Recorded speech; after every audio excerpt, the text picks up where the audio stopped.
কিন্তু আমি আরেকটা এই যে প্রশাসন খুব ভালো লাগে কাজ করে যে আমি এই 16 আগস্ট একটা প্রোগ্রাম রেখেছিলাম স্যার আমাদের প্রাইমারি স্কুলে। তো ওনারা আমাদের থানা থেকে আইসি স্যার গেছিল, তারপরে সাহানারা ম্যাডাম, উজ্জ্বল বাবু গেছিল, খুব ভালো করে প্রোগ্রামটা করলো, সাজালো।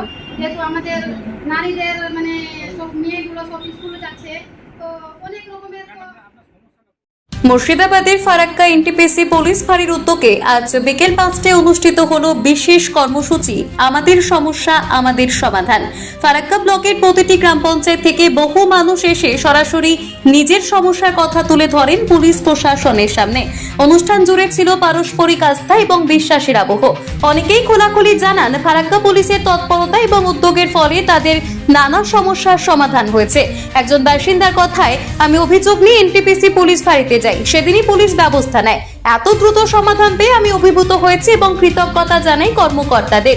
সংবাদ মাধ্যমের মুখোমুখি হয়ে আরেকজন বাসিন্দা বলেন, এই ধরনের উদ্যোগ যদি নিয়মিত হয় তাহলে সাধারণ মানুষ আরো সাহস পাবে নিজের সমস্যা নিয়ে পুলিশকে জানাতে, বুঝতে পারবেন প্রশাসন সত্যিই তাদের পাশে আছে। এদিন কর্মসূচিতে উপস্থিত ছিলেন ফারাক্কার এসডিপিও শেখ শামসুদ্দিন, থানার ভারপ্রাপ্ত আইসি নীলোৎপল মিশ্র, এনটিপিসি পুলিশ ফাঁড়ির বড়বাবু প্রিয়তোষ সিংহ এবং অন্যান্য কর্মকর্তারা। পুলিশের বার্তা ছিল স্পষ্ট, মানুষের আস্থা অর্জনই তাদের সবচেয়ে বড় দায়িত্ব, আর জনগণের সমস্যার সমাধান করাই তাদের প্রথম অগ্রাধিকার। ফারাক্কা আমাদের প্রশাসন যে এই উদ্যোগটা নিচ্ছে, গ্রামের যে সমাধানটা সলভ করছে, খুব ভালো জিনিস। যেই মুহূর্তে আমরা যে বিপদে আপদে পড়ি, তো খুব শীঘ্রই তাড়াতাড়ি আমাদের প্রশাসন হেল্প করে। যদি এই প্রোগ্রামটা নিয়মিত চলে তাহলে সাধারণ মানুষের অভিযোগ কতটা সুবিধা হবে বলে? খুব ভালো জিনিস, সুবিধা, অনেক সুবিধা হবে। এরকম সুবিধা তো আগে পাইনি, কিন্তু এখন আমি আজকে যেটা দেখলাম যে স্যার যেরকম ভাবে আমাদেরকে হেল্প করার জন্য এগিয়ে এসছেন, কিন্তু আমরা খুব ভালো ফিল করলাম কি আমরা আমাদের পাশে এরকম প্রশাসন পেয়েছি। যে এখান স্থানীয় লোকরা এখানে গিয়ে সমস্যাটাকে এখানে রাখতে পারছে এবং সে কথাগুলো শুনছে, খুব সুন্দর। কিন্তু আমাদের সমস্যাগুলো কিন্তু বিশাল রয়েছে, যে আমাদের গ্রামের রাস্তা দুধারে যেভাবে মানুষ পাথর ইট ফেলে রেখেছে, যার জন্য গাড়ির চলাচলের খুব জামের ব্যবস্থা করতে হচ্ছে, খুব দুঃখ লাগে।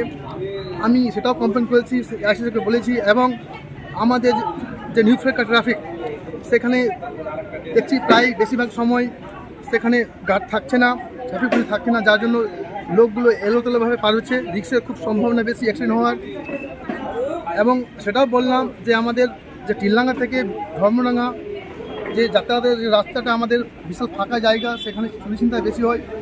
দাবি করলাম যে স্যার সেখানে মিনিমাম সিভিক পুলিশ যেন রাত্রে থাকে, ওখানে যে কিছু সেফটিটা স্থানীয় লোক যে সেফটিটা পায়, এটা আমরা রাখলাম কথা। আই স্যার খুব সুন্দরভাবে কথা বললেন, আশ্বাস দিলেন। আর একটা কথা বললাম যে আমাদের মিশনরা একটা মতের ভাড্ডি আছে, সেই ব্যাপারে আমি বললাম আই স্যারকে। আই স্যার বললো কি ঠিক আছে, ওটা কথা বলা হয়েছে ডিএমের সঙ্গে, খুব শীঘ্রই তার ব্যবস্থা নেবে।